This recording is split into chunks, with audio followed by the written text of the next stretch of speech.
नमस्कार. स्वर दीपावली 2024च्या आपल्या कार्यक्रमामध्ये आपलं स्वागत आहे. व्हॉट्सअप समूह संगीत दर्शन आणि यूट्यूब चॅनल दर्शन परिवारच्या वतीने सातत्याने हे कार्यक्रम आपण दर दिवाळीच्या निमित्ताने करत आहोत. कार्यक्रमाचं हे 4थं वर्ष आहे. यावर्षी खूप विशेष असं या कार्यक्रमात घडलं, कारण यावेळचे जे कलाकार होते हे सर्व मान्यवर कलाकार होते, स्थापित कलाकार होते आणि सर्वांचं हितगुज ऐकताना आणि त्यांच्याशी गप्पा मारताना एक वेगळं आत्मिक समाधान मिळालं आणि आयुष्यामध्ये काहीतरी नवीन घडल्याचा एक साक्षात्कार मला तरी जाणवला आणि आपण सर्वांनी त्याला भरभरून अशी दादसुद्धा दिली. आजच्या कलाकार हे तशाच आहेत. आपण ज्यांचं गाणं खूप वर्षांपासून ऐकतोय अशा पद्मश्री पद्मजाताई फेणाणी जोगळेकर आज आपल्यामध्ये आल्या आहेत. अगदी लहानपणी सुद्धा आपण केव्हा तरी पहाटे, हासरा नाचरा यासारखी गाणी ऐकून मोठे झालो आहोत. आजकालच्या पिढीला कुठलीही स्पर्धा म्हटली, भावगीत स्पर्धा असेल, भक्तिगीत स्पर्धा असेल, तेव्हा पद्मजाताईंचं गाणं हे आकर्षण असतं. अगदी सर्वस्व तुझं वाहिले हे गाणंसुद्धा त्याच पद्धतीचं आहे. भावुकता आणि गाण्यातली गेयता सांभाळून त्यांचं गाणं असतं. आज पद्मजाताई फेणाणी जोगळेकर यांच्याशी आपण गप्पा मारणार आहोत. सोबत त्यांची गाणीसुद्धा आहेत.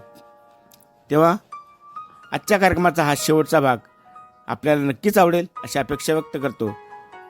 धन्यवाद. नमस्कार श्रोते हो, नमस्कार.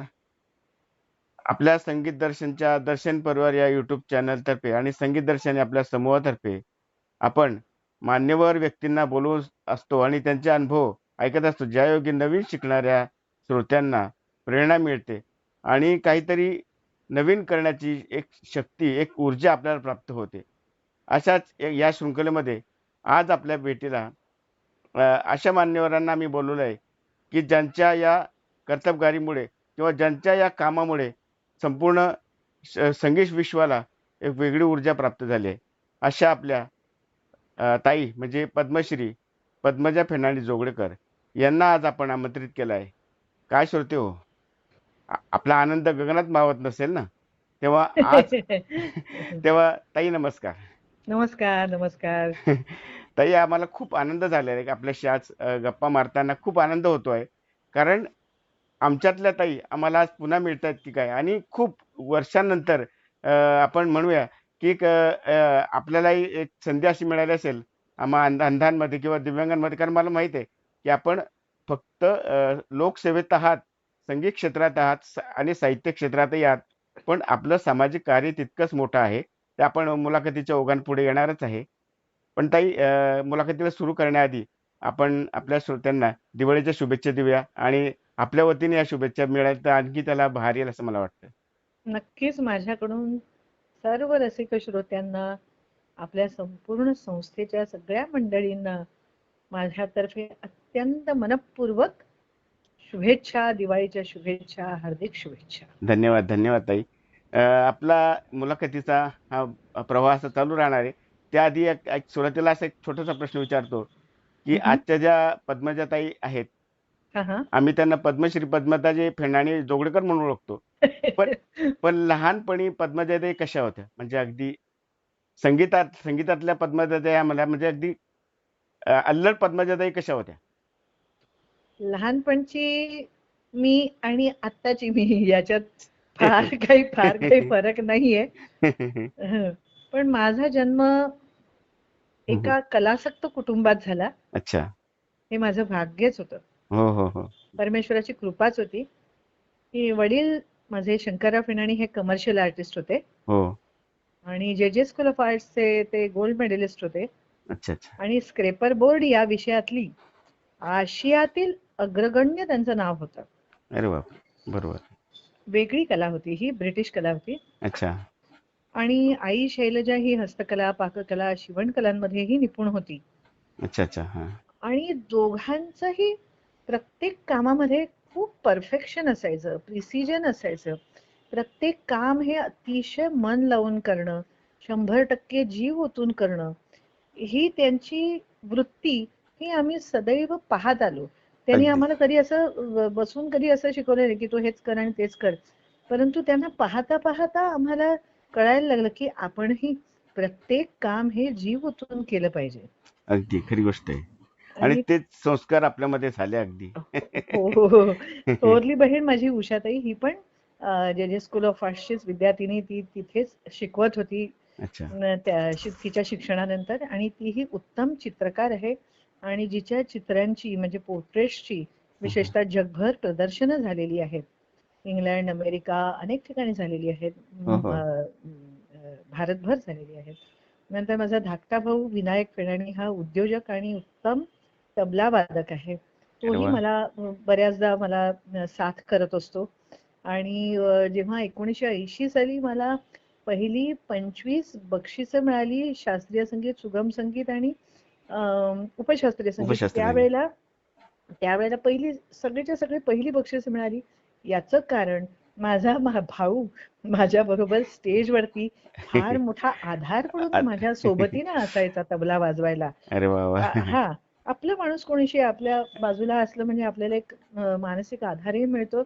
अर्थात आम्ही तयारी पण खूप छान करून जायचो.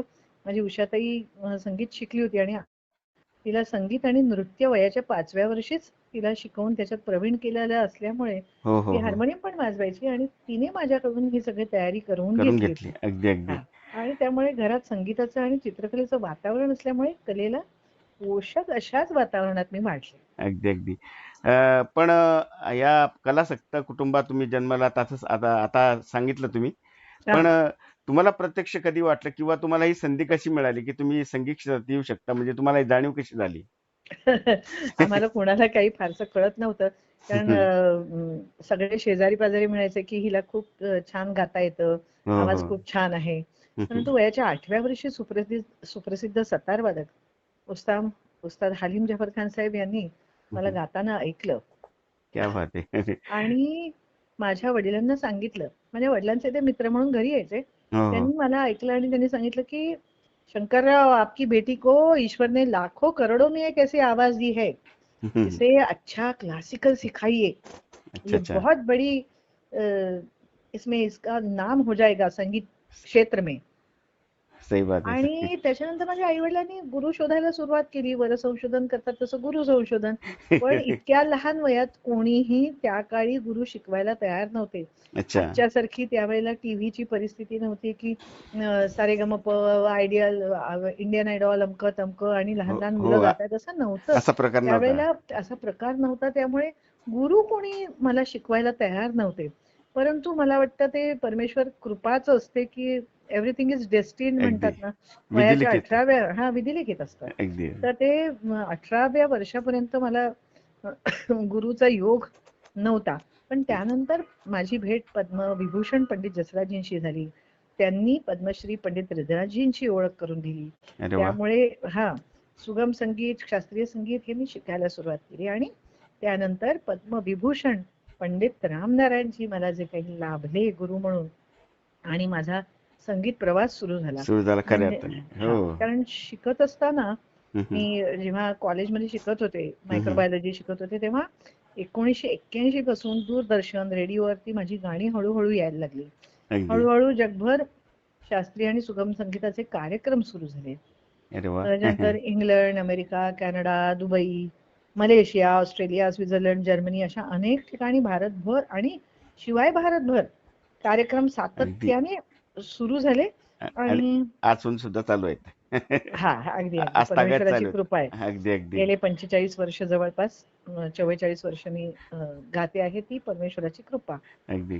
आणि उत्तम आणि दर्जेदार काव्य आणि संगीत असेल तरच गायचं हो. असं मात्र ध्येय ठेवून मी गेल्यामुळे मला कोणाकोणाची भेट झाली असेल माझी. अच्छा. आदरणीय कुसुमाग्रज, इंदिरा क्या बात. संत, शंकर रामाणी, ग्रेस, विंदा, सुरेश भट, शांताबाई शेळके, बाबा आमटे, बापरे बापरे. थोर विदुषी दुर्गाबाई भागवत, भागवत. ह्यांच्या सगळ्यांच्या मला कविता गायला मिळाल्या. आणि त्यांचा थोर सगळ्यांचा सहवास लाभला वा आणि वा. त्यांचा प्रामुख्याने आशीर्वाद सुद्धा लाभला. नाहीतर एवढ्या मोठ्या दिग्गजांच्या मी कुठे जवळ नाही सुद्धा जाऊ शकले नसते. केवळ संगीत क्षेत्रामुळेच मला ह्या मंडळींचा सहवास लाभला आणि आशीर्वाद लाभला. नाही कसं असतं ताई, एक असं म्हणतो आपण, या हृदयचे त्या हृदयी ठाई, म्हणजे असं म्हणतो की परमेश्वरालाही मान्य होतं की हे हे हे माप योग्य ठिकाणी जायला पाहिजे आणि ते क्या झालं. बात आहे. किती छान. ताई, तुम्हाला तुमची पहिली मैफिल आठवते? हो, पहिली मैफिल तर आठवते. अच्छा.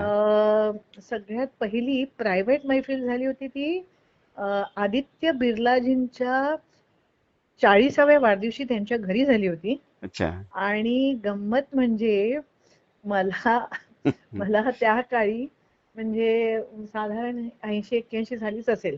हो हो. त्या काळी मला 2000 रुपये त्यांनी बिदागी दिली होती. वादकांची बिदागी वेगळी होती. वेगळी होती. आणि हो. त्यांनी एक आम्हाला मोठी परदेशी कार पाठवली होती. होंडा का कुठची तरी परदेशी कार त्यावेळी बघायला सुद्धा मिळत नव्हती. अगदी. आमच्या सोसायटीत जेव्हा मला गाडी ती न्यायला आली एवढी प्रचंड, ती आत शिरत पण नव्हती. आणि ती गाडी बघायला म्हणजे चाळीतून कसे लोक डोकावतात तसे आमच्या सोसायटीतनं सुद्धा सगळे लोक ती नवीन गाडी बघायला ते सगळे डोकवत होते. आणि मला तर इतकी गंमत वाटत होती की या 2000 रुपयांचं त्या काळी 80 साठी अगदी खूप मोल होतं. खूप मोल होतो. अगदी अगदी आणि आई वडिलांकडे असल्यामुळे खर्च काही नव्हता.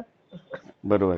तर त्या कार्यक्रमात तर मला खूपच गंमत वाटली की अरे बापरे, एवढ्या पैशाचं मी आता काय करू. काय खरंच आहे, झोपच लागे ना आठवडाभर. खरंच आहे, खरंच आहे अगदी. ताई, आपण पुढे जाण्यापूर्वी तुमचं एक गाणं ऐकूया. जरूर. अगदी. आणि आज दिवाळी तोंडावर आली आहे आणि मला वाटतं दिवाळी आली म्हणून तुमचं एक भावगीत आहे, तर तेच आपण ऐकूया का? जरूर. कुठलं हो? दिवाळी आली म्हणून. जरूर जरूर. हं? जरूर.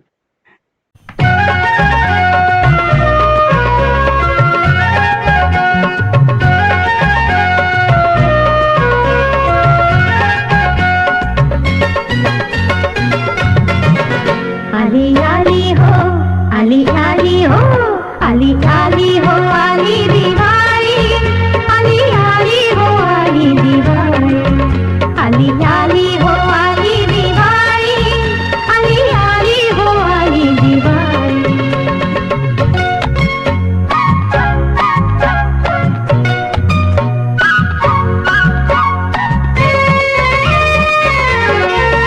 बाल गोपाळ मुजेत नाटी, बाल गोपाळ मुजेत नाटी, दारी कंदील तोरणे झुलती, दारी कंदील तोरणे झुलती. दिव्या दिव्यांची आरास झाली, दिव्या दिव्यांची आरास झाली, कशी पहाट प्रकाश झाली. आली आली हो, आली आली हो, आली दिवाळी, आली आली हो, आली दिवाळी.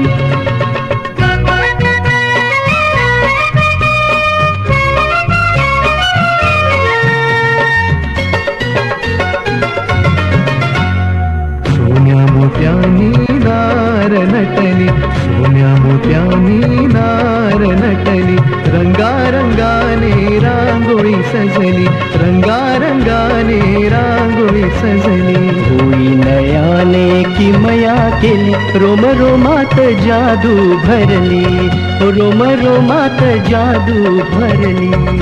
आली आली हो, आली आली हो, आली दिवाळी, आली आली हो, आली दिवाळी.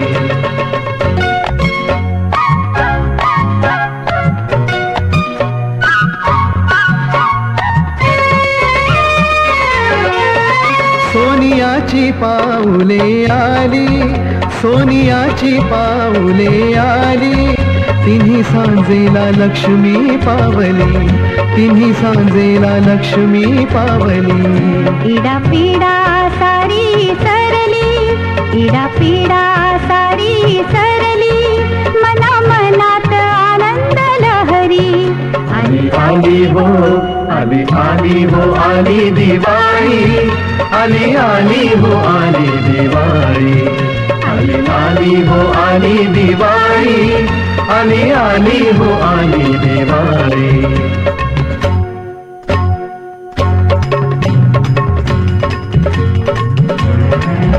आली आली हो आली दिवाळी, आली आली हो आली दिवाळी, आली आली हो आली दिवाळी, आली आली हो आली दिवाळी.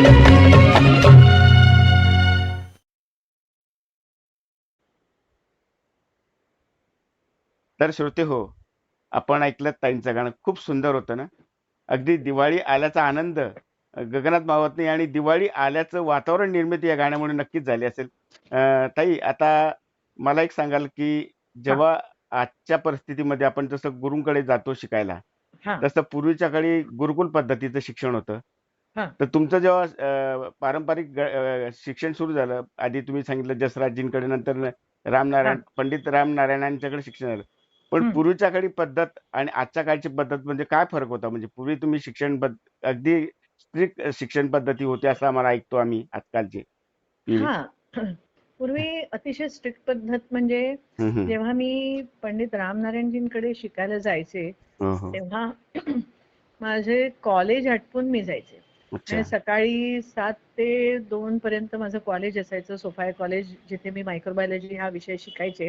हो, हो. आणि म्हणजे तिथे 3 ते 4 तास माझं उभं राहून प्रॅक्टिकल्स असायचे, त्याच्यानंतर लेक्चर्स असायची. 3 वाजता घरी पोहोचून मी थोडंफार मग खाऊन मग मला आई गुरुजींकडे पाठवायची. बसने जायचे मी आणि गुरुजींकडे गेल्यानंतर हं, हं. तिथेही मोठा भोपळ्याचा तानपुरा घेऊन मांडीवर घेऊन 4 ते 5 तास उठायचं नाही, पाणी प्यायला उठायचं नाही, बापरे! वाचायला प्यायला उठायचं नाही. आणि त्यावेळेला फक्त 5 वर्ष त्यांनी असे पलटे माझ्याकडनं करून घेतले, स्वरांचे पलटे. अगदी. आजकालचे हे पलटे मुलं आजकाल आम्ही जे संगीत शिक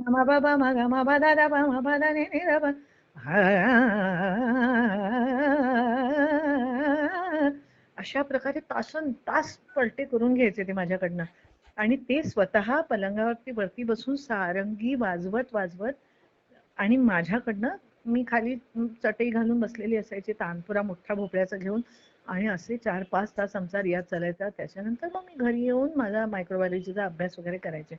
पण हे इतकं कठीण सगळं होतं अगदी. हो, की हो. घसा कोरडा पडायचा. पण त्याच्यामुळे एक इतकी उत्तम सवय लागली की आज मी त्यांच्याच कृपेमुळे 3 तास सलग कार्यक्रम करते एकटी. माझ्या निवेदनासकट गाण्यासकट हा 3 तासाचा कार्यक्रम मी एकटी करते. ही परमेश्वराची कृपा, गुरूंची कृपा आहे. गुरूंची कृपा आणि त्यांचे आशीर्वाद असं म्हणूया आपण. हो. अं, आज ताई गुरूंनाही वेळ नाहीये अगदी अगदी आणि आणि असं शिष्यालाही वेळ नाही. बदललेलं आहे, शिष्यालाही अगदी वेळ नाहीये. अगदी खरंच. अगदी.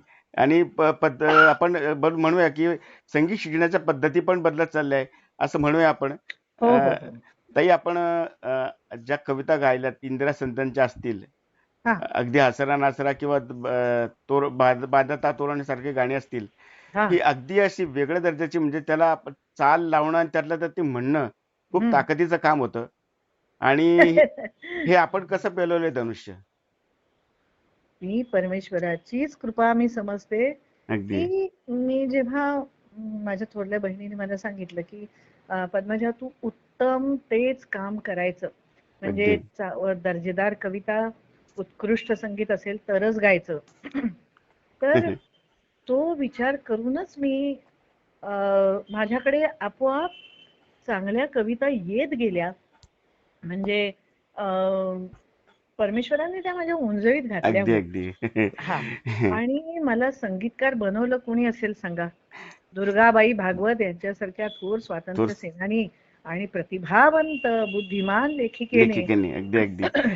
मला देहोपनिषद ही त्यांची कविता दिली संगीतबद्ध करायला आणि मला संगीतकार बनवलं. तोपर्यंत मला खात्री नव्हती की मी काही चांगलं संगीत देऊ शकेन. वा वा वा. पण ही थोर मंडळी जी का थोर असतात ती दुसऱ्याला घडवतात म्हणून ती अगदी थोर असतात. दुसऱ्यांना थोर करतात ते अगदी.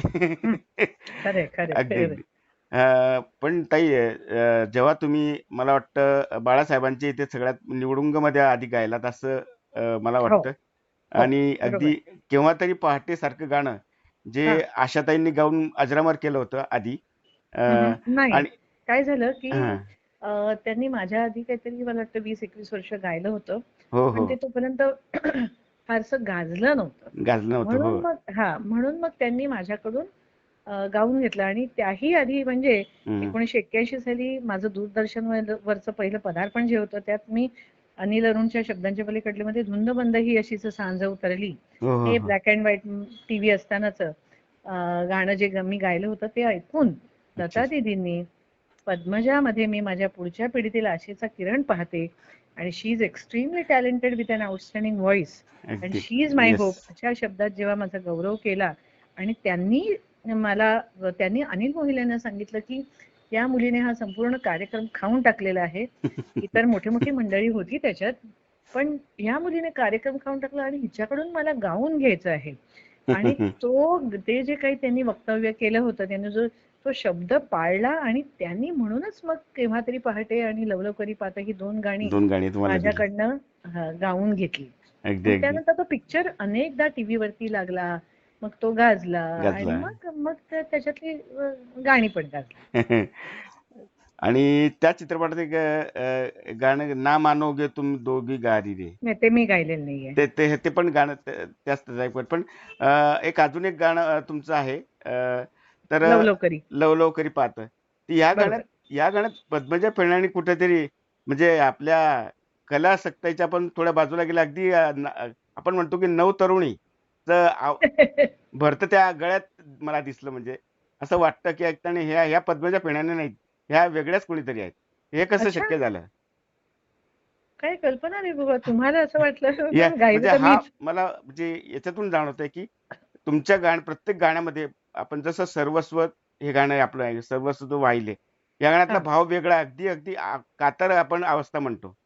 हां. आणि लवलव करी पाहता हे गाण्यातले अगदी तारुण्य म्हणजे हा गळ्यातला ती बदल कसा आरती होतो? प्रभूंची ती कविता जी आहे, हो. ती आरती प्रभूंची कविता त्याला चालच अशा प्रकारे हृदयनाथजींनी लावलेली आहे आणि ती अत्यंत कठीण गायला पण अत्यंत कठीण कविता आहे. हो हो. आणि ही त्यांनी मला हम्म. पंढरपूरहून सांगलीला का कुठेतरी जात असताना मला त्यांनी ही कारमध्ये ही कविता हे गाणं मला शिकवलं. अच्छा. आणि ते म्हणाले आता आपण 2 दिवसांनी मुंबईला पोहोचतोय, आपण हे पटकन रेकॉर्ड करून टाकू. मग म्हटलं ठीक आहे, काही हरकत नाही. आणि माझं गाणं तर तयार झालं होतं. हम्म. त्यावेळी माझं पिकअप पॉवर माझी अक्षरशः म्हणजे टिप कागदाने पटकन टिपून घ्यावं तशी 5 मिनिटात मी गाणं टिपून घ्यायचे. अगदी अगदी. आणि ते गाणं मी तिथे रेकॉर्डिंग स्टुडिओमध्ये गेले तर त्याचा सा आणि म हम्म. तर्जा आणि मध्यम हे हो. दोन्ही इतके वेगवेगळे होते ते म्युझिशियन्स मध्ये प्रचंड गोंधळ होता. आणि नक्की ह्याच्यातला सा कुठचा, अरे कारण ते बाबा. खूप वेगळ्या तऱ्हेने ते त्यांनी बांधलेलं आहे. अगदी. तर कदाचित त्यामुळे तसं तुम्हाला वाटलं असण्याची कदाचित शक्यता आहे. पण पण ते जे काही आहे हम्म. ते संगीतकाराची. हो हो. पहिल्या टेकमध्ये ते गाणं ओके झालं.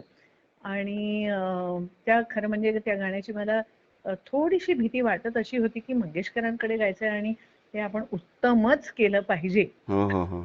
पण तिथे गेल्यानंतर बघितलं की म्युझिशियन्सच एवढे गोंधळलेले आहेत आणि माझं गाणं तयार आहे. त्यामुळे हम्म. पटकन म्हणजे पहिल्या फटक्यात फर्स्ट टेक ओके झाला. आणि जनरली ही पण पुन्हाच परमेश्वराची कृपा मानते की माझ्या आयुष्यातली जवळपास सगळी गाणी मी फर्स्ट टेक मध्ये झाली. 99% फर्स्ट टेक ओके झाली. अगदी याचं कारण त्यावेळेला लाईव्ह म्युझिक असायचं. सगळे अगदी. वादक समोरासमोर असायचे. ट्रॅक सिस्टीम नव्हती. ट्रॅक सिस्टीम नव्हती आणि त्यामुळे मी स्टेजवरच गाते असं समजून डायरेक्ट सूर अगदी. माझ्या कानात डायरेक्ट सूर जायचा आणि त्यामुळे ते लाईव्ह गाणं त्वरित रेकॉर्ड व्हायचं. हा नाही, मी तुम्हाला तो मगाचा प्रश्न या अनुषंगाने विचारला होता ताई, की हं. तुमच्या प्रत्येक गाण्यामध्ये भाव असतो आणि जो सुगम संगीतासाठी खूप आवश्यक आहे. मग याही गाण्यात भाव आहेच. अगदी अगदी मला तेच एक्झॅक्टली मला हेच म्हणायचं होतं की तुमच्या हा, प्रत्येक गाणं आनंदी गाणं असेल तर तुमचा आनंद रस आपला दिसतो, करुण रस हा, असेल तर करुण रस तो ओतप्रोत भरलेला दिसतो. तर हा, हे आपलं रहस्य प्रत्येक नवीन जे कलाकार येतात आता, तर हा. त्यांना हे कळण्यासाठी आपण थोडं सुगम संगीताचं सांगा ना आम्हाला, की हे हे कसं आणलं पाहिजे आपण कौशल्य गाण्यामध्ये? सगळ्यात पहिलं काय असेल महत्वाचं, हम्म. मला तर संगीत शिकवताना मी माझ्या प्रत्येक स्टुडंटला सांगते की सूर महत्वाचा, बरोबर. ताल महत्वाचा आणि तितकाच महत्वाचा भाव. जर बरोबर. त्या गाण्यामध्ये भाव नसेल तर त्या गाण्याला काही भाव येत नाही. अगदी भाव अगदी. सर्वात महत्वाचा. जर तुम्ही भावपूर्णतेने एखादं गाणं गाल, तुम्ही एखादं कीर्तन करणारी व्यक्ती बघितली, हो हो. तर ते कीर्तन करणारी व्यक्ती कशी गाते, ती इतकं भावपूर्णतेनं गाते, ती तालात गाते, सुरात गाते, पण जास्त भावपूर्णतेनं गाते, अगदी म्हणून त्यांचे शब्द परमेश्वरापर्यंत पोचतात. पोचतात. म्हणून बरोबर. हा, अगदी. आणि ते करण्यासाठी तुम्हाला त्यातला भाव कळण्यासाठी तुमचं वाचन पाहिजे.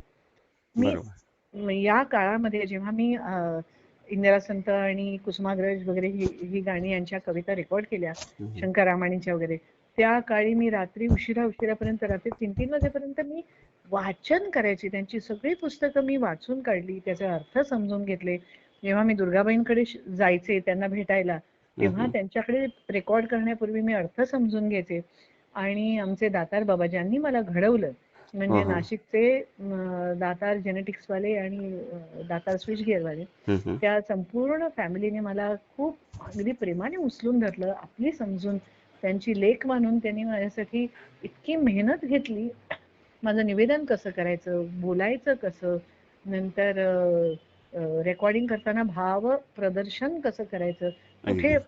भाव एक्सप्रेस करताना लाईट सॉफ्ट कुठे गायचं, लाऊड कुठे गायचं, काय करायचं, या सगळ्याचा मी अभ्यास केला आणि मग ही सगळी गाणी रेकॉर्ड केली. अच्छा अच्छा. अगदी खूप आम्ही ऐकतोय आणि ऐकताना असं वाटतंय की आपण त्या जगात जातोय. ताई, पुढे जाण्यापूर्वी दारी बांधता तोरण हे गाणं ऐकूया. जरूर.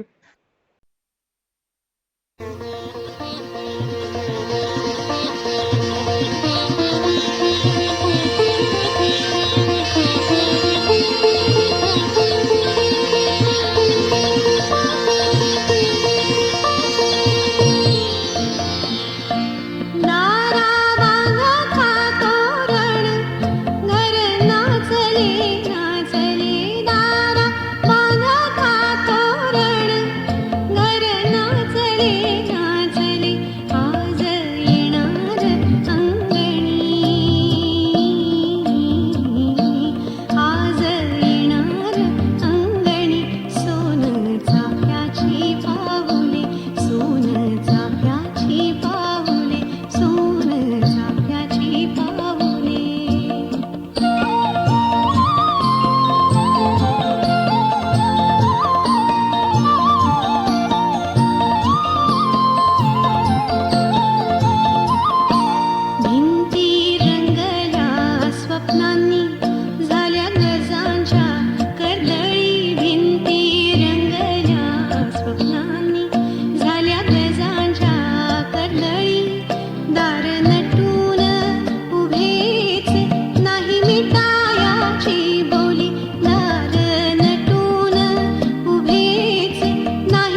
ताई आता आपण पुढे जाऊया.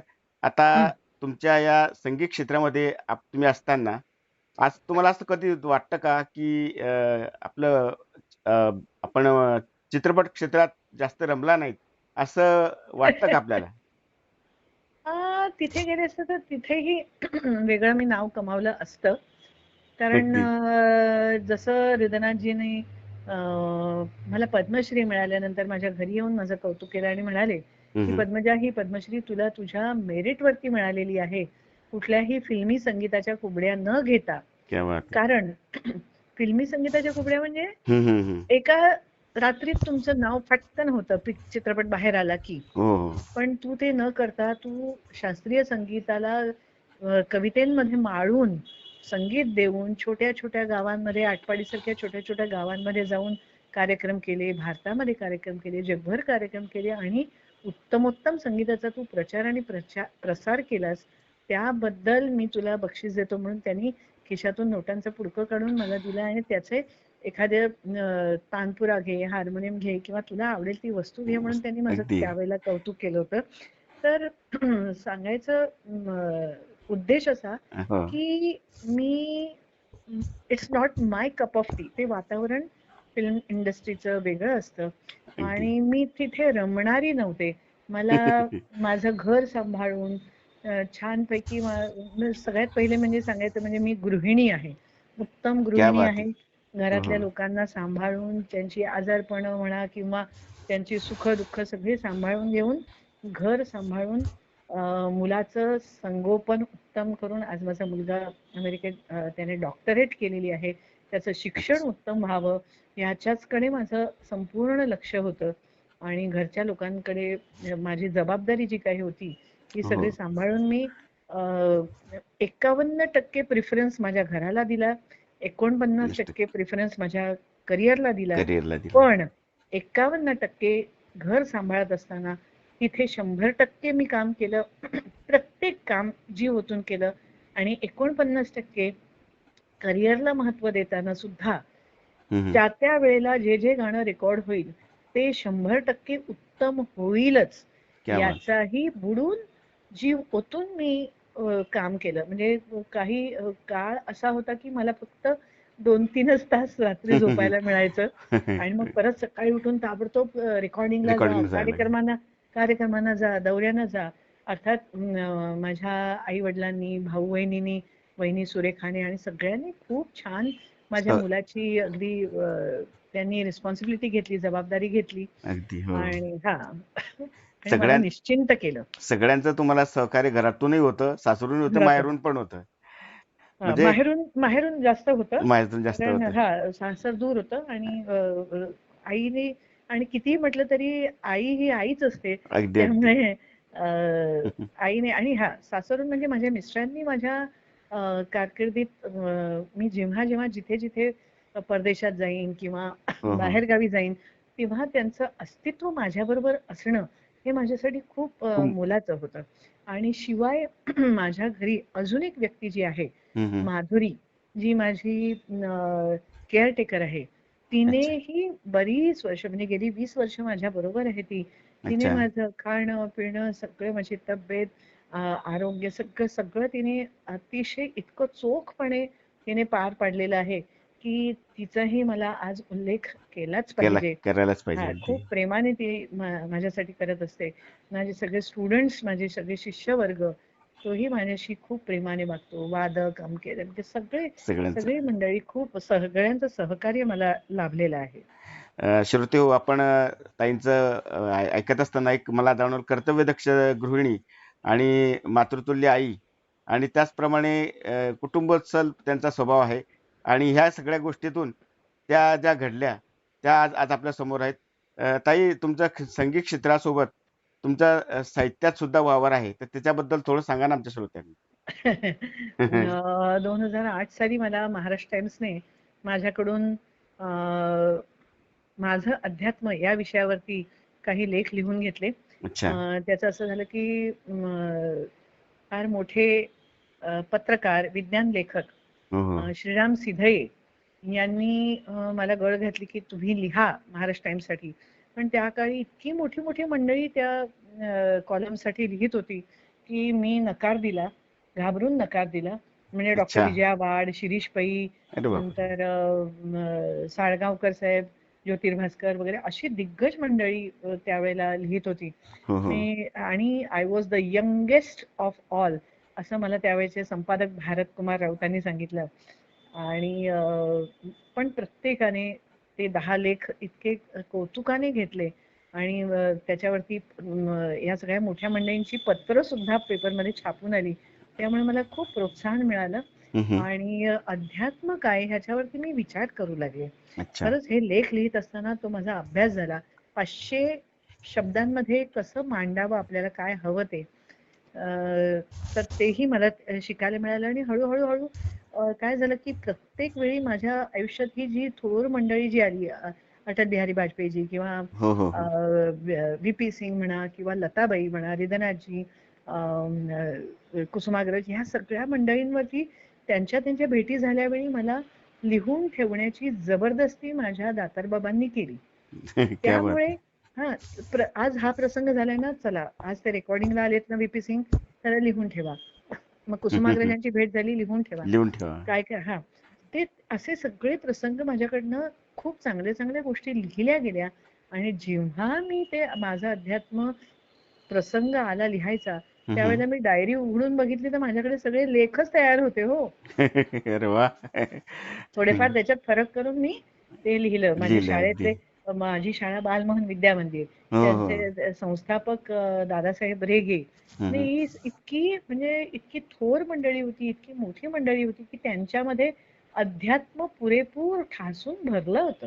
अगदी अगदी हा म्हणजे आनंद कायम द्या आणि घ्या. घ्या अगदी.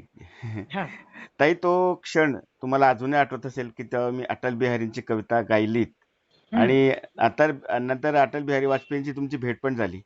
तर तो अनेकदा क्षण झाली. तो क्षण सांगा ना की त्यांनी तुमच्या कविते गायनाच्या बद्दल तो क्षण मला सांगावा ना मला. मला जेव्हा त्यांचं पुस्तक मिळालं, हम्म. विवेक मधून कोणी आणून दिलं मला त्यांचं पुस्तक, अच्छा तर त्यावेळेला कवितांचं पुस्तक, एका कार्यक्रमासाठी तुम्ही या कविता गा, अच्छा. आणि त्या कार्यक्रमाला ते येणार होते अटलजी. हम्म. तर मी त्यांचं पुस्तक उघडून बघितलं. गीत मेरी 51 कविता आहे. हम्म. तर त्याच्यात मला पहिलीच कविता खूप आवडली की त्यांची गीत नया गाता हूँ, हो हो हार नहीं मानूंगा, रार नहीं ठानूंगा, काल के कपाल पर लिखता मिटाता हूँ, गीत नया गाता हूँ. कितीही संकट आली तरी काळाच्या भाळावर मी इतक्या जिद्दीने हार मानणार नाही आणि नाही. जिद्दीने वागेन की काळाच्या भाळावरती सुद्धा लिहिण्याची आणि पुसून सुद्धा टाकण्याची माझ्यामध्ये मी क्षमता निर्माण करीन. अगदी अगदी. बिलकुल हार मानणार नाही किती संकट आली तरी. हे जे काही त्यांनी लिहून ठेवलं होतं ते मला खूप आवडलं आणि मी त्याला सगळी अशी कविता बघत गेले. मला त्याच्यातल्या काही याला चाली सुचल्या आणि मग एके दिवशी माझी त्यांच्याकडे भेट झाली. उपमुख्यमंत्री त्यावेळचे कोण बरं, त्यावेळेचे उपमुख्यमंत्र्याकडे, त्यांच्याकडे आम्ही हे द्यायला गेलो होतो, इन्व्हिटेशन द्यायला गेलो होतो रंगबावरा श्रावण या हो काय कॅसेटचं. कॅसेटसाठी. अच्छा. हा, तर मुंडे साहेबांकडे गेलो होतो. गोपीनाथ मुंडे आणि साहेब. हो हो गोपीनाथ मुंडे साहेबांकडे. आणि प्रज्ञाताईंना माहिती होतं की मी अटलजींच्या कविता स्वरबद्ध करते. आणि नेमकं माझ्या आयुष्यातला 9 ऑगस्ट 97 हा क्रांती दिन होता आणि ऍक्च्युली क्रांती दिन पण असतो. अगदी अगदी खरंच. तर त्या दिवशी मला प्रज्ञाताईंनी विचारलं, सकाळी 7 वाजताची गोष्ट, की तुम्ही भेटणार का, अटलजी आलेले आहेत. म्हटलं क्या बात आहे, म्हणजे लहानपणापासूनचा आदर्श, कारण आमच्या घरातही तेच वातावरण होतं. हो हो हो आणि तर आम्ही भेटलो आणि प्रज्ञाताईंनी त्यांना सांगितलं की ये पद्मजा आपकी कविताएं गाती हैं. तर ते म्हणाले अच्छा. त्यांचा विश्वासच बसेना. अरे मेरी कविता तो कोई गा नहीं सकता क्योंकि मैंने वो मुख्यम में लिखी है. मी म्हटलं मैंने कोशिश की है. अच्छा तो सुनाइए. असं म्हणून त्यांनी हातातली इडलीची प्लेट खाली ठेवत त्यांनी म्हणजे माझे हात बांधून छानपैकी हाताची घडी घालून डोळे मिटून माझं गाणं ऐकलं, गीत नया गाता हूँ. आणि त्यांना इतका आनंद झाला आणि उठून उभे राहून टाळ्या वाजवून म्हणजे स्टँडिंग ओवेशन देऊन ते म्हणाले की ये तालियां मेरी कविता के लिए नहीं बल्कि आपके सुरों के लिए है. क्या बात आहे. अगदी त्यांच्या शब्दात तुम्ही सांगितलं, अगदी अगदी वजन देऊन. तर तर श्रोत ते त- तो श्रोते हा. आपण हा अनुभव आपणही घेऊया. अटल बिहारी वाजपेयींचं आओ दिया जलाए हे गीत ताईंनी गायलं आहे, तर त्याची एक झलक आपण ऐकूया ताई. जरूर.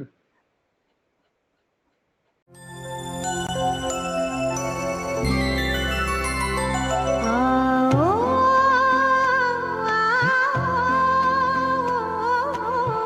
फिर से दिया जलाएं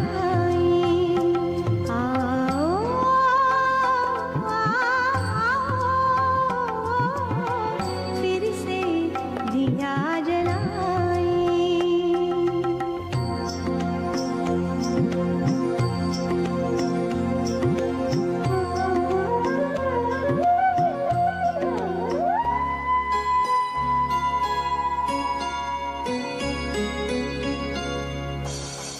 भरी दोपहरी में अंधियारा सूरज परछाई से हारा भरी दोपहरी में अंधियारा सूरज परछाई से हारा अंतरतम का नेह निचोड़े बुझी हुई बातें सुलगाएं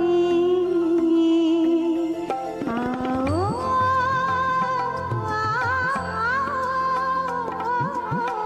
फिर से दिया जलाएं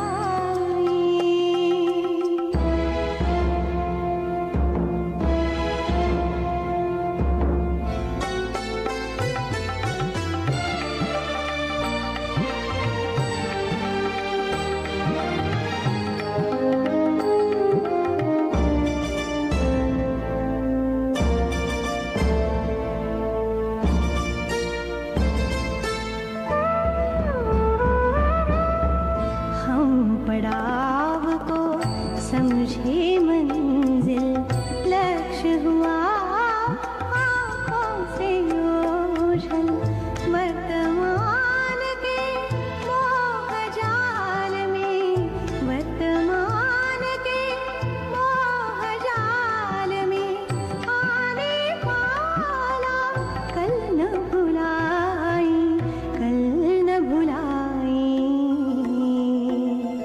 आओ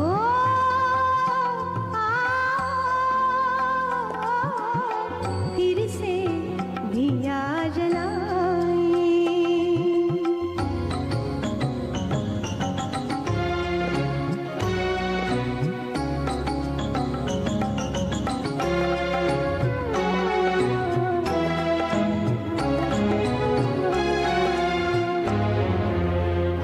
आहुति बाकी यज्ञ अधूरा आहुति बाकी यज्ञ अधूरा अपनों के विघ्नों ने घेरा अंतिम जय का वज्र बनाने नवदधीची हड्डियां गलाई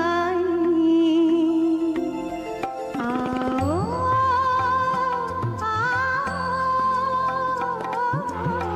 फिर से दिया जलाएं आओ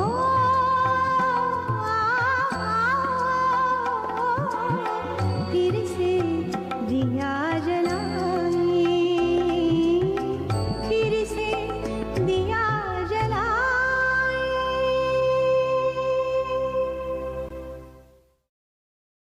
तर ताई आपण जसं सांगीतिक आणि साहित्य क्षेत्रात आहात, तसं आपण सामाजिक क्षेत्रात सुद्धा आहे. तर सामाजिक क्षेत्राबद्दल सामाजिक क्षेत्रात फारच पिटुकलं काम करते हो मी. नाही फार नाही नाही, वगैरे खूप मोठं नाही. काम आहे, खूप मोठं काम आहे. पण ते मी सांगण्यापेक्षा आपणच सांगावं. कारण त्यामुळे काय होईल की आपण एका भूमिकेत वावरत नाही, आपण किती भूमिकेत आहात हे लोकांना कळेल. माझं हे सगळं संगीताचं काम चालू असताना परमेश्वराने मला छोटी छोटी म्हणजे खारीच्या नखा एवढी काही हम्म. एक छोटी कामं दिली. ती म्हणजे हम्म. कमला मेहता अंधशाळेशी मी जोडली गेले. आणि त्याच दरवर्षी गेले कित्येक वर्ष 20-25 वर्ष जवळपास मी त्यांच्या 14 जुलैच्या वार्षिक कार्यक्रमाला मी अॅना मिलाडबाईंच्या आठवणीकरता तो कार्यक्रम ठेवतात. हो हो तर त्या निमित्ताने मी जाते आणि शिवाय त्यामुळे माझ्या सगळ्या मैत्रिणी माझ्या जोडल्या गेलेल्या आहेत. माझ्या काही शिष्य आहेत. योगिता तांबे जी ढोलक वाजवते, तबला वाजवते, तिने माझ्या कार्यक्रमात गाजवलेलं आहे. हो हो आणि सगळ्या माझी अत्यंत लाडकी माझी शिष्या हम्म, हम्म, हम्म. स्नेहल पवार तिथली, हो हो तिथे शिक्षण तिथेच झालं. तर ती तर माझं रेडिओला कधी काही गाणं असलं, टीव्हीला काही गाणं असलं तर ताबडतोब मला ती सांगते, ताई ताई तुमचं इथे गाणं लागलेलं आहे, इतक्या वाजून इतक्या मिनिटांनी हे येणार आहे, या पिक्चरमध्ये असं आहे तसं आहे. इतकं इतकं प्रेम करतात ही सगळी मंडळी. तर मला खूप आनंद होतो. अगदी नंतर अगदी मुंबईतली नॅब संस्था, कधी कधी त्यांच्या कॉम्पिटिशन्स असतात तेव्हा सहकार्य लाभतं. नंतर अहमदनगर इथलं स्नेहालय असो, हो हो त्यांच्यासाठी आम्ही काही विनामूल्य कार्यक्रम फंडरेझिंगचे केलेले आहेत. टाटा कॅन्सर हॉस्पिटलसाठी फंडरेझिंगचे केलेले आहेत. अगदी अगदी नंतर दीनानाथ मंगेशकर हॉस्पिटलमध्येही पेशंटसाठी, डॉक्टरसाठी आम्ही चारिटी विनामूल्य कार्यक्रम केलेले आहेत मी. अगदी अगदी हो आणि आनंदवनसाठी तर आनंदवनचं तर आम्ही बाबा आमटे असल्यापासूनच आम्ही त्यांच्याशी म्हणजे त्यांचं नातं जोडलं गेलेलं आहे तिथल्या सगळ्या मंडळींशी. इतका आम्हाला आनंद होतो. त्या बाजूला नागपूरला किंवा वर्ध्याला वगैरे गेलो तर हम्म. तिथे आमची एक व्हिजिट असतेच असते. विकासदादा, भारतीताई हे सगळे इतकी दी ग्रेट मंडळी आहेत. खरंच त्यांना आहे पाहिलं खरंच की आपण काहीच करत नाही, पण चला निदान आपण या सगळ्या मंडळींना थोडंसं आपल्या प्रेमाचा वर्षाव करू वर्षाव शकतो. करूया अगदी हं. अगदी आणि टाटा हॉस्पिटलमध्ये मी बरीच वर्ष प्लेटलेट डोनेशन आणि रक्तदानासाठी मी 52 वर्षापर्यंत माझ्या जात असे. हम्म. सगळ्या स्टुडंट्सना घेऊन जाते, घरच्या मंडळींना घेऊन जाते, मुलाला घेऊन जायचे. कारण प्लेटलेट्स ह्या गोष्टी, या रक्तातल्या प्लेटलेट्स आपण जेव्हा देतो बरोबर तेव्हा आपलं रक्त जेव्हा वाढत जातं, हम्म. कधीतरी मध्ये प्लेटलेट्स कमी होतात. म्हणजे कॅन्सर पीडित लोकांमध्ये किंवा करोनामध्ये विशेषतः जेव्हा ह्या प्लेटलेट्स आपण देतो हो तेव्हा हो रक्ताची गुठळी होऊ शकते आणि रक्तप्रवाह थांबू शकतो. म्हणून आणि गरीब लोक हे 3,000-3,000 रुपये देऊन हे विकत घेऊ शकत नाहीत. त्यामुळे आपल्याला जे परमेश्वराने फ्रीमध्ये दिलेलं आहे ते आपण दिलं तर 3 आठवड्यामध्ये हे प्लेटलेट्स आपल्या शरीरामध्ये परत भरून येऊ शकतात. त्यामुळे मी बरीच वर्ष हे प्लेटलेट डोनेशन हे म्हणजे आई सुद्धा मला रागवायची, नवरा कधी कधी रागवायचा, अगं 3-3 आठवड्यांनी लगेचच देऊ नकोस, थोडा अवधी घे. पण मला खूप आनंद व्हायचा की अरे हे परमेश्वराने आपल्याला दिले, आपण हे वाटलं पाहिजे. अगदी पेढे प्रसाद वाटतो तसाच वाटलं पाहिजे. मग आतापर्यंत करत होते, आता तेही थांबवलेलं आहे वयाप्रती. तर खूप मोठं कार्य ताई आपलं. आपण खारीचा वाटा म्हणत असलं तरी हे खूप मोठं कार्य आहे आणि विशेषतः आम्हाला अभिमान आहे की आपलं अंधांमध्ये सुद्धा आपला वावर आहे. हे खूप मोठी गोष्ट आहे आणि कमला मेहता या शाळेच्या अनेक विद्यार्थिनी आज आपल्या समोर आपलं कार्यक्रम ऐकत असतील आणि ऐकतील आणि प्रतिक्रिया पण देतील आणि त्या प्रतिक्रिया सुद्धा आम्ही आपल्यापर्यंत पोहोचवू. आणि तर सगळ्या जणी माझ्या इतक्या छान मैत्रिणी आहेत ना अगदी की मी तिथे गेले की त्या सगळ्या जणी हसरा नाचरा, सर्व सुतुला वाहुनी, इतकी तोंडपाठ असतात सगळ्यांची गाणी. आणि मला वाटतं ही परमेश्वराने एक गिफ्टच दिलेली असते, मला वरदान दिलेलं असतं की कॉन्सन्ट्रेशन. हो कॉन्सन्ट्रेशन हे वरदान असतं. हे आम्ही इकडे तिकडे बघतो आणि काही काही गोष्टी विसरून जातो. पण पूर्ण अटेन्शन एखादी गोष्ट मन लावून करणं, नंतर उत्तम मेमरी असणं, हे सगळं वरदानच आहे अगदी अगदी मंडळींना. अगदी ताई आता एक म्हणजे मुलाखतीच्या शेवटाकडे आपण आलो आहोत. एक हा छोटासा प्रश्न असा विचारतो आहे हा की आपण आज एवढं संगीत क्षेत्रात आहोत, पण हम्म, आपल्याला असं वाटतं का की आता या नवीन येणाऱ्या तरुण पिढीने या सगळ्या गोष्टीकडे वळण्यापूर्वी काय हम्म, गोष्टींकडे लक्ष दिलं पाहिजे म्हणजे जसं आवाजाकडे आपण लक्ष देणारच आहोत, जो हम्म, सुरात तालात आपण आहात, हे आपण सांगितलं की हम्म, सूर ताल आणि भाव या 3 गोष्टी आपण हा सांगताना सांगितल्यात. हा पण हो तरी सुद्धा काही गोष्टी आहेत की हम्म. जसं शास्त्रीय संगीतापेक्षा सुगम संगीताकडे कल वाढलाय का आणि या सगळ्या नवीन पिढीनं त्या ह्या गोष्टी कशा आत्मसात केल्या पाहिजे? माझ्या मते ना संजयजी, हम्म. हा सूर हा ना सूरच असतो, तो वैश्विक सगळीकडे सारखा असतो. भले शास्त्रीय असो किंवा सुगम असो, हा सुगमचा सूर आहे, हा शास्त्रीयचा सूर आहे, असं नसतं. अच्छा. माझ्या मते शास्त्रीय असो, मी शास्त्रीय पण गाते आणि सुगम पण गाते. बरोबर. त्यामुळे मला दोन्ही गाणं भावतं, कारण तो सूर असतो. तो अगदी. 100% जर सच्चा असेल, परफेक्ट असेल, तो मनामध्ये गुंजत राहतो. क्या बात एखाद्या है. गायकाचं गाणं का आपल्याला आठवत राहतं? कारण तो 100% सच्चा सूर असतो. म्हणून आपल्याला ते गाणं पुन्हा, पुन्हा, पुन्हा, पुन्हा चांगलं गाणं असेल तर ते आठवत राहतं. थेट हृदयापर्यंत पोहोचतं. आणि कोणतंही गाणं मी जसं म्हटलं तसं संगीत हे भावपूर्णतेनं, सौंदर्यपूर्ण, लालित्यपूर्ण जर सादर झालं, तर ते कधीही रटाळ होत नाही. त्यामुळे क्लासिकल सुद्धा रटाळ होत नाही जर तुम्ही भावपूर्णरित्या गालात. मी आ ऊ करत अगदी रटाळ जर तुम्ही गायलात तर मग लोक काय ते तुमचं ते आऊ आऊ असं म्हणतात. पण जर तुम्ही ते प्रेमाने गायलात, तर त्यातले प्रत्येक सूर हा आनंदाने गायलात, तर संगीताचा मूळ हेतू हा आनंद देणं आणि घेणं हाच घेणं. आहे. अगदी, आणि अगदी. माझ्या मते तर प्रत्येकाने जो या क्षेत्रात येतो त्याने तर असं समजावं की ही माझी पूजा आहे.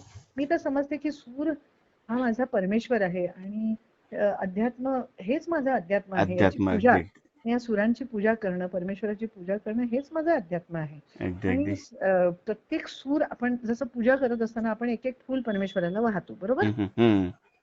तसंच जर प्रत्येक सूर जर परमेश्वराला आपण अर्पण केला बरोबर. तर आणि आत्मिक आनंद घेतला आणि त्याचा अभ्यास केला तर हो, हो. नक्कीच आपल्याला आध्यात्मिक आनंद मिळेल. अगदी, अगदी. आणि या क्षेत्रात येणाऱ्या कुणालाही मला असं सांगावंसं वाटतं की आधी करिअरच्या दृष्टीने हं, हं. तुम्ही विचार केला पाहिजे की मी फक्त गाणंच करेल. संगीत गाणंच करेन, मी फक्त हेच करेन, मी फक्त तेच करेन असं नाही. एक ऑप्शन तुम्ही ओपन ठेवला पाहिजे. तुम्ही हरी माझ्या वडिलांनी मला सांगितलं होतं की जेव्हा मला बक्षिसं सगळी मिळायला लागली, पैसे मिळायला लागले बक्षिसातून, तेव्हा मला वाटलं की आता आपण मायक्रोबायोलॉजी सोडून द्यावं. पण अच्छा. माझ्या वडिलांनी मला सांगितलं, "हे अजिबात चालणार नाही. तू ग्रॅज्युएशन कंप्लीट कर." हं, हं. सायन्समध्ये मी शिकत असताना ग्रॅज्युएशन कंप्लीट करा. मी सायन्स घ्या, आर्ट्स घ्या, कॉमर्स घ्या किंवा इतर कुठचाही विषय घ्या. त्यातलं शिक्षण पूर्ण करा आणि मगच या क्षेत्रात उतरा. अगदी, अगदी. कारण कोणत्याही क्षेत्रात आपण कोणत्या क्षेत्रात सफल होऊ हे आपल्याला सांगता येत नाही. आपल्या बरं. पायावरती सगळ्यात प्रथम उभं राहणं हे सर्वात महत्वाचं हे आहे. सेल्फ एम्प्लॉयमेंट अगदी हे सगळ्यात महत्वाचं आहे. महत्वाचं आहे. हे सगळ्यात महत्वाचं, कारण तुमच्या जीवावरती अजून जर पुढे दुसरं कोणी तिथे असणार आहे, तुमची फॅमिली येईल पुढे, तर तुम्हाला स्वतःसाठी आणि इतरांसाठी हे पहिलं बंधन घातलं पाहिजे की तुम्ही शिक्षण पूर्ण करा. मग तुम्ही तुमचा क आनंद घ्यायला आणि तुम्ही मोकळे आहात. अगदी तुमच्या कलासक्त जीवनानंतर तुम्ही आरंभ करू शकता अगदी. अ, अगदी अगदी. ताई आपण जेव्हा गप्पांच्या ओघामध्ये आपला एक विषय झाला, तर हा हा. सूरदासाबद्दल तुम्ही आमच्या श्रोत्यांना काहीतरी सांगणार होतात. तर हो सूरदास हो हो हो तत्वज्ञान आम्हाला थोडं सांगा ना, म्हणजे त्याच्याबद्दल थोडं माहिती सांगा. तो एक अनुभव हो पण हो सांगा. हो. तत्वज्ञान सांगणाऱ्यांपैकी मी नाहीये. पण मी एक छोटीशी सूरदासाची कथा जी मला माहिती आहे हो, हो, हो. आणि मी अक्षरशः भारून निघते हं, हं. आणि भारावून जाते. ती कथा मी तुमच्यासमोर मांडते आणि माझं अध्यात्मामध्ये मी पण ही महाराष्ट्र टाइम्स मध्ये मी कथा लिहिली होती हं, हं. आणि ती आता तुमच्यासमोर सांगते की अ, सूरदास हे जन्मांध होते हे सगळ्यांनाच माहिती आहे. हो, हो.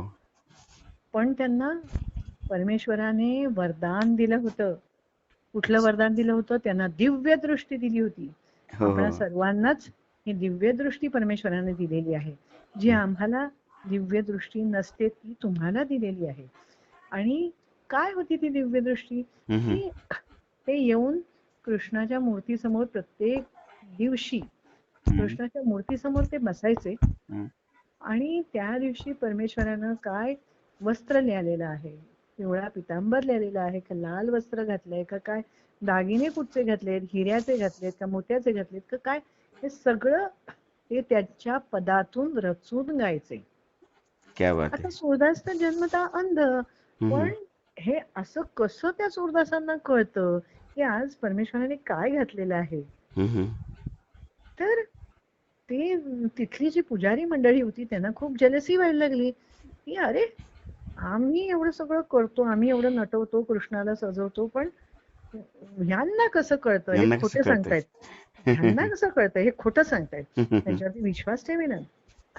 पण एके दिवशी सूरदासजी येण्यापूर्वी ही सगळी लबाड मंडळी, जी पुजारी मंडळी असतात, ती काय हो. करतात, त्यांचे कपडे वस्त्र उतरवतात श्रीकृष्णाचे अच्छा आणि त्याला स्नान घालतात. अच्छा आणि सूरदासजी येतात आणि त्यांना सांगतात, सूरदास जी कहिए आज आपके भगवान आपको कैसे लग रहे हैं. तर सूरदास जी म्हणतात, देखो हरी नंगम नंगा. सूरदासांनी त्या बाळकृष्णाचं किती सुंदर वर्णन केले पहा. देखो हरी नंगम नंगा, देखो हरी नंगम नंगा, जलसुत भूषण अंग विराजत, जलसुत भूषण अंग विराजत. म्हणजे त्या बाळकृष्णाच्या कुरळ्या कुरळ्या केसांमध्ये जे काही पाण्याचे छोटे छोटे थेंब आहेत, ननी ननी बुंदे, ते हिऱ्याप्रमाणे चमकत आहेत आणि तीच त्याची खरी आभूषणं आहेत. जलसुतभूषण अंग विराजत, वसनहीन छवि उठती तरंगा, कछु दधी हाथ कछु मुख माखन, सूर हसत ब्रिज जनती संगा, देखो हरी नंगम नंगा, देखो हरी, देखो हरी.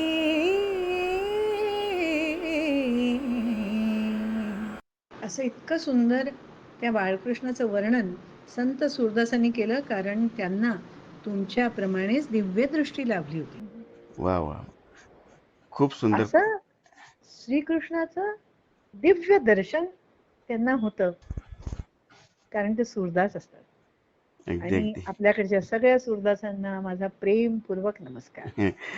तर खूप खूप ताई, आम्हाला तुम्ही खूप वेळाने सगळे श्रोते ह्या मुलाखत ऐकून मंत्रमुग्ध नक्कीच झाले असतील. अगदी खूप संपूर्ण दिवाळी आपण त्यांच्या स्वरात न्हाणार आहोत. आणि आज भाऊबीजेचा दिवस आहे आणि या भाऊबीजे दिवशी ताईंचं गाणं आणि ताईंचा हा इतका सुंदर कौटुंबिक आपण म्हणूया अनुभव आम्हाला आज मिळाला. आपण तादात्म्यकरण ज्याला म्हणतो, त्याच गाणं ऐकताना किंवा तुमच्याशी गप्पा मारताना जाणवलं. तर ताई खूप खूप धन्यवाद, तुम्ही आम्हाला इतका वेळ दिलात. सगळ्यात महत्वाचं म्हणजे यासाठी खूप खूप खूप आनंद आहे, खूप आनंद आहे. तर दिवाळीच्या निमित्ताने तुमच्या सगळ्यांची भेट झाली माझी. अगदी अगदी. तर खूप खूप धन्यवाद ताई, आणि पुन्हा एकदा आपल्या सर्वांना आमच्या संपूर्ण दर्शन परिवारातर्फे दिवाळीच्या खूप खूप शुभेच्छा.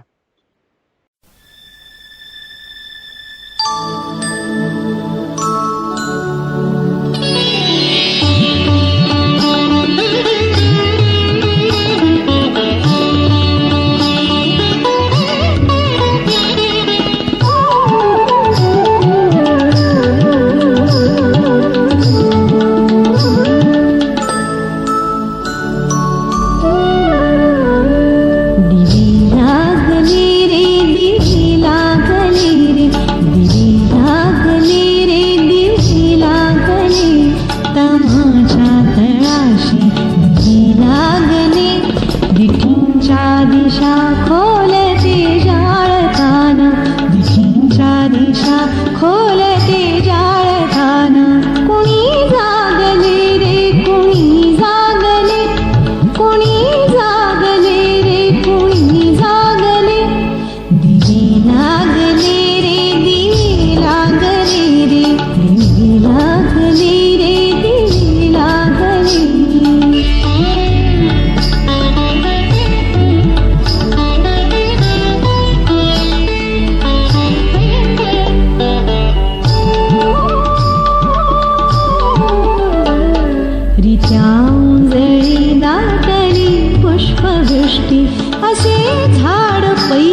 सुप्त ओठात ओठंबली उषा सुप्त ओठात ओठंबली.